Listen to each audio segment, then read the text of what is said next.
No. Well, can't you see out here at all? No. The teeth are in the way. Oh, yeah, come on. No, the teeth completely obscure the view. No, they don't. I can see you perfectly. Yeah, now. Hello. No, I'm not kidding you, I can't see anything. Yes, now you got 1, 2, 3. Okay. Hi, guys. I brought Terry the orca with us. You going to say hello to Terry? Hi, Terry. So for me, I was about your age when I decided that I really wanted to study whales and dolphins, and particularly orca.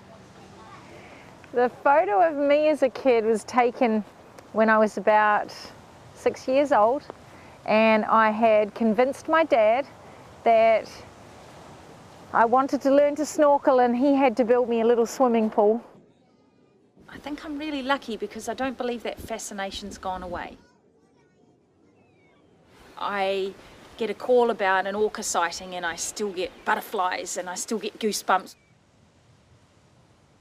So when I was at university, I applied to do a PhD studying the New Zealand orca because no one had ever studied them before. And they gave me a year to give it a try. And what I've found is that there are fewer than 200 orca living around the whole of New Zealand. I managed to get the government to change the classification to nationally critical. So I wanted to ask you guys the question, what is an orca? Orca is a sort of dolphin. Yeah? It's a mammal. It's a mammal, exactly. So if somebody asks me a question about orca, I say, well, think about humans. And there's your answer. There are so many parallels between orca and humans that it's almost uncanny. When you look at the fetus of an orca before it becomes recognisable as an orca, that's almost indistinguishable from a human fetus. Human fetuses, of course, have tails. And for most humans, it's absorbed back into the body. But for the orca, they not only have a little tail, but they also have little hind limbs, and those are absorbed back into the body. But there have been a few whales and dolphins that have been found that have vestigial hind legs. They have big brains, yeah. And they're really smart. I know. And my nanny told me a story about this. Reputed to be the largest brain for its body size of any animal in the world. And Dr. Laurie Marino, she has discovered that they actually have a part of the brain that we don't even have. And she believes that that's linked to their empathy and their compassion. Yeah. And guess what? Yes. I'll come next. If you see an orca or a whale or a dolphin on the beach, you should help it get back to the sea. And call the Orca hotline, right? Hello, Orca hotline, Ingrid speaking. So the first orca stranding that I went to was a young male orca who's now known as Ben, and he'd got caught in surf pretty much just like this. In some instances they're travelling into a harbour going over a shallow sandbank. In other instances it's an individual that just happens to be chasing a ray and makes a mistake. I've got some photographs of one orca who's stranded who's got these incredible bite marks across her back, and that was because the orca were trying to pull her off the sandbank. Ben had his pectoral fins stuck in the sand. So we dug out one side and we made this hollow area for it to hang down. As soon as it hung down, you could just hear him go, oh, from the relief of the pressure off the shoulder blade. And then we walked around the front of him to start digging on the other side. And he physically put more weight on the side that we'd just dug out and lifted the other one up so that we could dig quickly underneath. So they're very aware of what's going on. They really seem to respond to the fact that we're trying to help them. He was very calm and he was just waiting for the tide to come back in. And then he just gently swam off, and then he started calling for the other orca that he knew were in the harbour. And he and the other orca, they headed out of the harbour.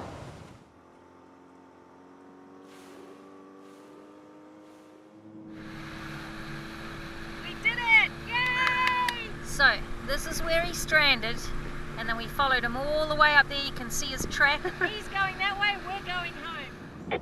6 orca research, do you copy? And if you look at the teeth, they fit together like a zipper. They won't. Because if they had sharp teeth, they might go through you and you might die. A lot of people think that orca teeth must be razor sharp, but in fact they're not. They're very similar, in fact, to a dog's teeth. Much bigger, of course. I would say that orca are really the ultimate predator. I think one of the things that makes orca so smart as a top predator is the fact that they cooperate, and they seem to consciously plan how they're going to attack.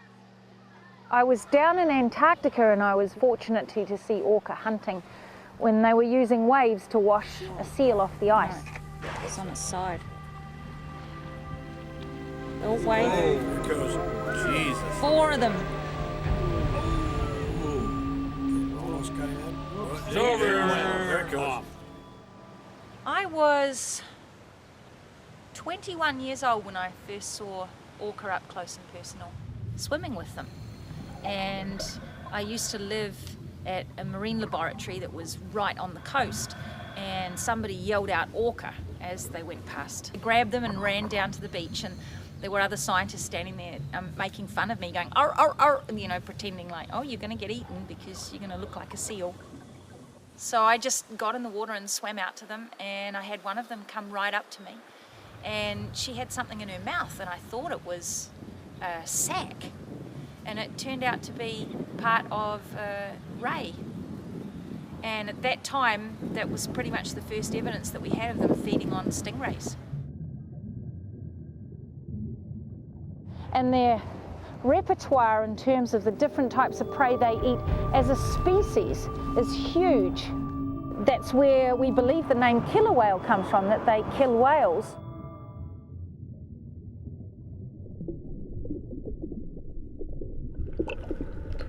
I mean, they eat other predators for breakfast. They eat sharks for breakfast. There's never been a record of anybody in the wild being eaten by an orca. That's part to do with their culture. You know, they haven't been taught to eat humans, so therefore they don't eat humans. It doesn't mean that it won't happen in the future, but certainly for now, it hasn't happened. I was approached by the American government shortly after the death of Dawn Brandshaw, who was killed by Tilikim the orca who appears in Blackfish. Orange County Sheriff's Office. And they wanted to know, how dangerous is it to swim with orca? And I basically told them that, you know, I swim with these animals in the wild all the time, and I know of no records in the wild of orca attacking humans. But we do know in captivity that there's been 4 deaths. There is a minimum of 100 attacks that we know of. Now, most of those attacks have been recorded during show times.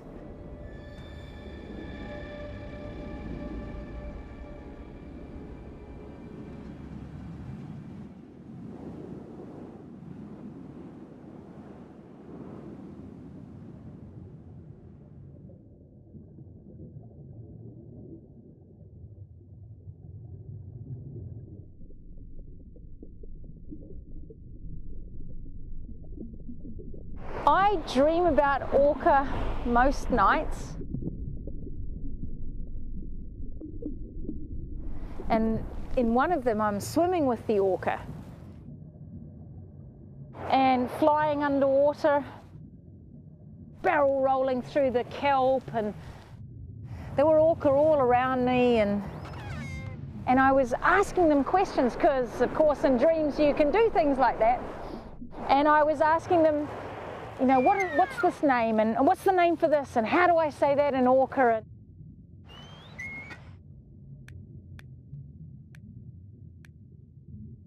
And I knew it all. It was just brilliant.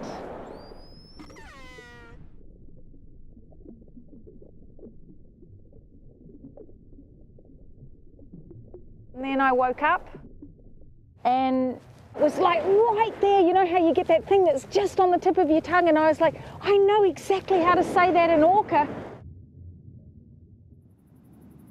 But I was awake and I couldn't remember. So someone over here had a comment or a question, yeah? If there's a blocking net blocking the sea and the orca doesn't see it, they might get caught. They do get caught. And their fins might chop up. Exactly, from fishing line. Steve, we've had a call that there's orca in the harbour. Okay, where are they there? Right up by Tinnapai, so Okay, how many animals are there? no idea at this stage. A fisherman had seen it and had seen rope trailing off its tail. Orca base, this is GoPro team. Do you copy, Terry? Orca base, go ahead. They're jet black, and it's hard to tell how many because I've been going around in circles and Yeah, roger that, thanks.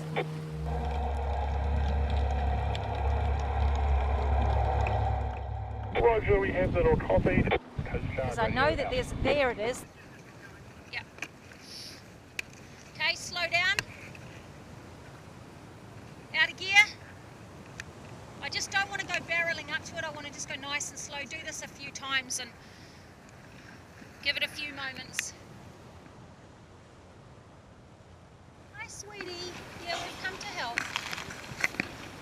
Hi.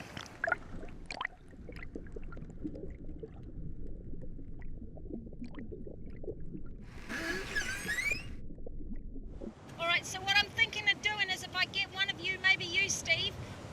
Yeah, it's, no, I can see the line all around its tail flips.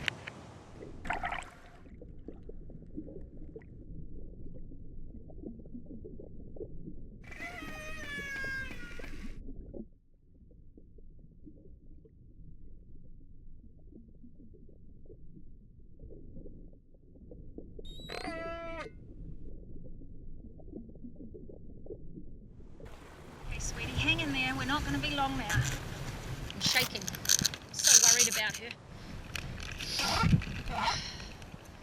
Come on. Steve, can you help grab her tail flukes? Just let her just gently. It's okay, sweetie. It's okay. Shh, shh, shh, shh. The problem is if we leave even 5 inches of rope on her, she'll die. Oh, not, yeah.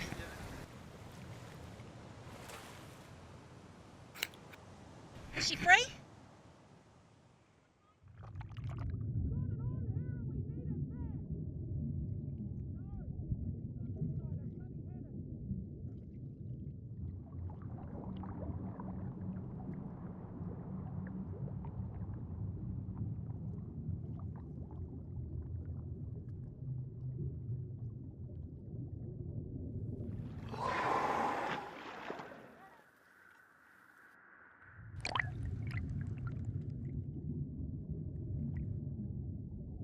There's really no words that describe what it's like to save an orca's life.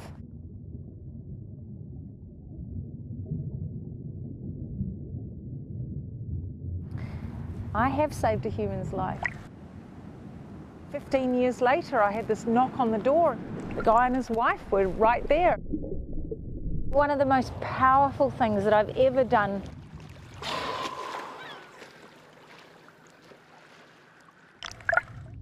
There's one orca that we rescued, and his name is Ben. When I get in the water, he'll swim right up next to me and sort of get this feeling that there's somebody there, and you turn around and here's this face right there and he's just peeking over. I mean, here you have this sentient being, this animal that's self-aware, that looks you right in the eye.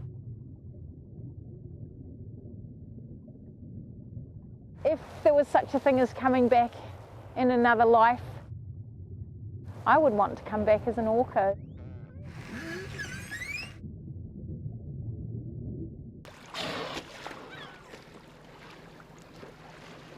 If somebody asked me, what do the orca think about me?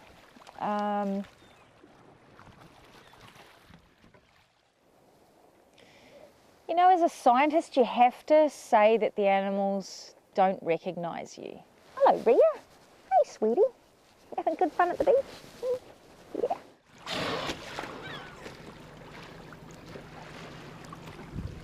But they certainly seem to be fascinated with us. And I find it really sad that we as humans abuse that. I think I have to look at my life's work with the orca as two separate tracks. One is working with the wild orca, and the other one is advocating for those that are in captivity. Yes?